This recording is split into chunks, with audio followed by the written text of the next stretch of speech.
ಮಾಜಿ ಸಚಿವ ಶಾಮನೂರು ಶಿವಶಂಕರಪ್ಪ ಹಾಗೂ ಮಾಜಿ ಸಚಿವ ಎಚ್.ವೈ. ಮೇಟಿ ಅವರ ನಿಧನದಿಂದ ತೆರವಾದ ದಾವಣಗೆರೆ ದಕ್ಷಿಣ ಮತ್ತು ಬಾಗಲಕೋಟೆ ವಿಧಾನಸಭಾ ಕ್ಷೇತ್ರಗಳ ಉಪಚುನಾವಣೆ ಈಗ ರಾಜ್ಯ ರಾಜಕಾರಣದಲ್ಲಿ ದೊಡ್ಡ ಚರ್ಚೆಯ ವಿಷಯವಾಗಿವೆ. ಇನ್ನೂ ದಿನಾಂಕ ಘೋಷಣೆಯಾಗಿಲ್ಲ.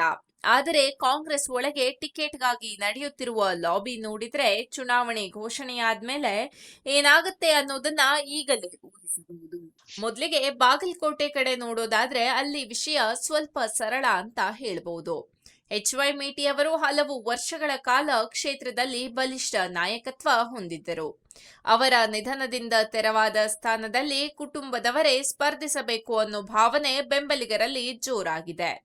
ಮೊದಲ ಪುತ್ರ ಮಲ್ಲಿಕಾರ್ಜುನ ಮೇಟಿ, ಮತ್ತೊಬ್ಬ ಪುತ್ರ ಉಮೇಶ್ ಮೇಟಿ ಹಾಗೂ ಪುತ್ರಿ ಬಾಯಕ್ಕ ಮೇಟಿ ಟಿಕೆಟ್ ಪೈಪೋಟಿ ನಡೆಸುತ್ತಿದ್ದಾರೆ.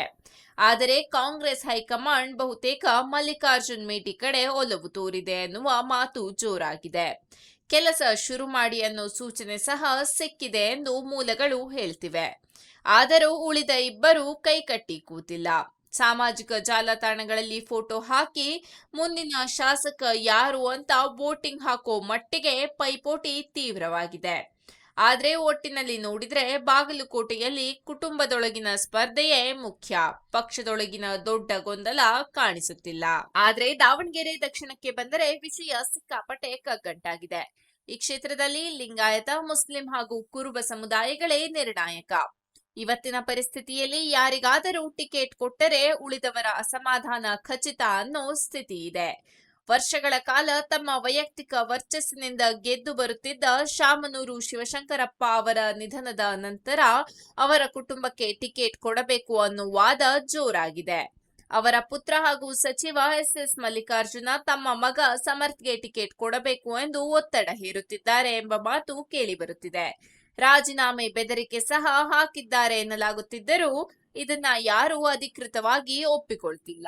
ಇನ್ನೊಂದೆಡೆ ಮುಸ್ಲಿಂ ಸಮುದಾಯದ ನಾಯಕರು ಈ ಬಾರಿ ತಮ್ಮ ಸಮುದಾಯಕ್ಕೆ ಅವಕಾಶ ಕೊಡಬೇಕು ಎಂದು ಬಲವಾಗಿ ನಿಂತಿದ್ದಾರೆ.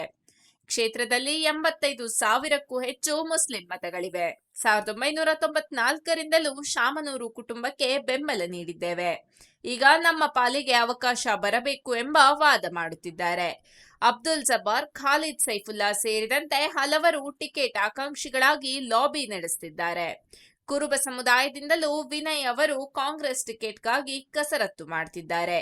ಹೀಗಾಗಿ ಮೂರು ಸಮುದಾಯಗಳ ಮಧ್ಯೆ ಪೈಪೋಟಿ ನಿಜಕ್ಕೂ ಕಾವೇರಿದೆ. ಕಾಂಗ್ರೆಸ್ ನಾಯಕತ್ವದ ಮುಂದೆ ದೊಡ್ಡ ಪ್ರಶ್ನೆ ಏನಂದ್ರೆ ಯಾರಿಗೆ ಟಿಕೆಟ್ ಕೊಟ್ಟರೆ ಉಳಿದ ಇಬ್ಬರ ಬೆಂಬಲ ಕಳೆದುಕೊಳ್ಳುವುದಿಲ್ಲ. ಲಿಂಗಾಯತ ಅಭ್ಯರ್ಥಿ ಗೆಲ್ಲಬೇಕೆಂದ್ರೆ ಮುಸ್ಲಿಂ ಮತ್ತು ಕುರುಬರ ಬೆಂಬಲ ಬೇಕೇ ಬೇಕು. ಮುಸ್ಲಿಂ ಅಭ್ಯರ್ಥಿ ನಿಂತರೆ ಲಿಂಗಾಯತರ ಬೆಂಬಲ ಇಲ್ಲದೆ ಗೆಲುವು ಕಷ್ಟ. ಕುರುಬ ಅಭ್ಯರ್ಥಿ ನಿಂತರೂ ಉಳಿದ ಎರಡು ಸಮುದಾಯಗಳ ಸಮನ್ವಯ ಅವಶ್ಯ. ಹೀಗಾಗಿ ಮೂರು ಸಮುದಾಯ ಒಪ್ಪುವ ಮುಖ ಹುಡುಕೋ ಕೆಲಸ ಹೈಕಮಾಂಡ್ಗೆ ಬಿಸಿ ತುಪ್ಪವಾಗಿದೆ. ಇದನ್ನ ಬಿಜೆಪಿ ಸಹ ಚುರುಕಾಗಿ ಗಮನಿಸುತ್ತಿದೆ. ದಾವಣಗೆರೆ ದಕ್ಷಿಣದಲ್ಲಿ ಕಾಂಗ್ರೆಸ್ ಒಳಜಗಳ ಹೆಚ್ಚಾದ್ರೆ ಅದನ್ನ ಬಿಜೆಪಿ ರಾಜಕೀಯವಾಗಿ ಬಳಸಿಕೊಳ್ಳೋ ಪ್ರಯತ್ನ ಮಾಡಬಹುದು. ಲಿಂಗಾಯತ ಮತಗಳ ಮೇಲೆ ಬಿಜೆಪಿ ಸಾಂಪ್ರದಾಯಿಕ ಹಿಡಿತವಿದೆ. ಕಾಂಗ್ರೆಸ್ನಲ್ಲಿ ಅಸಮಾಧಾನ ಸೃಷ್ಟಿಯಾದ್ರೆ ಮತ ವಿಭಜನೆ ಆಗೋ ಸಾಧ್ಯತೆ ಇದೆ. ಮತ್ತೊಂದೆಡೆ ಬಾಗಲಕೋಟೆಯಲ್ಲಿ ಕಾಂಗ್ರೆಸ್ ಕುಟುಂಬ ಅಭ್ಯರ್ಥಿ ಇಳಿಸಿದ್ರೆ ಬಿಜೆಪಿ ವಂಶ ಪಾರಂಪರ್ಯ ರಾಜಕಾರಣ ಎಂಬ ಅಸ್ತ್ರ ಬಳಸಬಹುದು. ಹೀಗಾಗಿ ಈ ಎರಡು ಕ್ಷೇತ್ರಗಳ ಉಪಚುನಾವಣೆ ಕೇವಲ ಸ್ಥಾನ ಭರ್ತಿ ಮಾಡುವ ಪ್ರಕ್ರಿಯೆಯಲ್ಲ, ಎರಡು ಪಕ್ಷಗಳಿಗೆ ಪ್ರತಿಷ್ಠೆಯ ಪ್ರಶ್ನೆಯಾಗಿದೆ. ಸರ್ಕಾರದಲ್ಲಿರುವ ಕಾಂಗ್ರೆಸ್ಗೆ ಈ ಚುನಾವಣೆ ಗೌರವ ಉಳಿಸಿಕೊಳ್ಳುವ ಪರೀಕ್ಷೆ. ಅಧಿಕಾರದಲ್ಲಿದ್ದರೂ ಉಪಚುನಾವಣೆಯಲ್ಲಿ ಸೋತರೆ ವಿರೋಧ ಪಕ್ಷಕ್ಕೆ ದೊಡ್ಡ ಅಸ್ತ್ರ ಸಿಗುತ್ತದೆ. ವಿಶೇಷವಾಗಿ ದಾವಣಗೆರೆಯಂತಹ ಮಿಶ್ರ ಸಮುದಾಯ ಕ್ಷೇತ್ರದಲ್ಲಿ ಸೋಲು ಕಂಡರೆ ಸರ್ಕಾರದ ಸಾಮಾಜಿಕ ಸಮತೋಲನ ರಾಜಕಾರಣದ ಮೇಲೆ ಪ್ರಶ್ನೆಗಳು ಏಳಬಹುದು. ಬಿಜೆಪಿ ಪಾಲಿಗೆ ಇದು ಸರ್ಕಾರ ವಿರುದ್ಧ ಜನಾಭಿಪ್ರಾಯ ತೋರಿಸುವ ಅವಕಾಶ. ಒಂದು ಕ್ಷೇತ್ರವನ್ನಾದರೂ ಕಸಿದುಕೊಂಡರೆ ಸರ್ಕಾರದ ವಿರುದ್ಧ ಜನರಲ್ಲಿ ಅಸಮಾಧಾನ ಇದೆ ಎಂದು ಪ್ರಚಾರ ಮಾಡಲು ಸಾಧ್ಯ. ಒಟ್ಟಾರೆ ನೋಡಿದ್ರೆ ಬಾಗಲಕೋಟೆಯಲ್ಲಿ ಕುಟುಂಬದೊಳಗಿನ ಸ್ಪರ್ಧೆ ಇದ್ದರೂ ಕಾಂಗ್ರೆಸ್ಗೆ ಅಷ್ಟೇನು ತಲೆನೋವು ಕಾಣಿಸದಿರಬಹುದು. ಆದರೆ ದಾವಣಗೆರೆ ದಕ್ಷಿಣ ಕ್ಷೇತ್ರದಲ್ಲಿ ಟಿಕೆಟ್ ಆಯ್ಕೆ ತೀರ್ಮಾನವೇ ಫಲಿತಾಂಶವನ್ನ ನಿರ್ಧರಿಸೋ ಮಟ್ಟಿಗೆ ಮಹತ್ವ ಪಡೆದಿದೆ.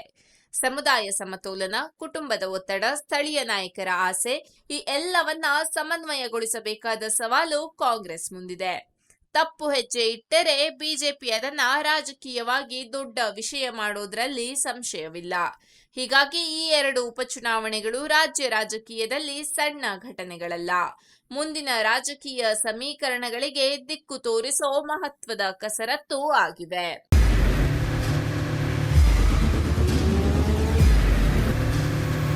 ಪ್ರಜಾಮಾರ್ಗ ನ್ಯೂಸ್, ಇದು ಜನಸಾಮಾನ್ಯರ ಧ್ವನಿ.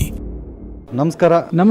ನೀವು ನೋಡ್ತಾ ಇದ್ದೀರಾ ಪ್ರಜಾಮಾರ್ಗ ನ್ಯೂಸ್. ರಾಷ್ಟ್ರದ ರಾಜ್ಯದ ರಾಜಕೀಯದ ಬಗ್ಗೆ ಹೆಚ್ಚಿನ ಸಿನಿಮಾ ಅಪ್ಡೇಟ್ಗಳಿಗಾಗಿ ಫಸ್ಟ್ ಲೈಕ್ ಮಾಡಿ, ಸಬ್ಸ್ಕ್ರೈಬ್ ಆಗಿ, ಹಾಗೆ ಫಾಲೋ ಕೂಡ ಮಾಡಬೇಕು.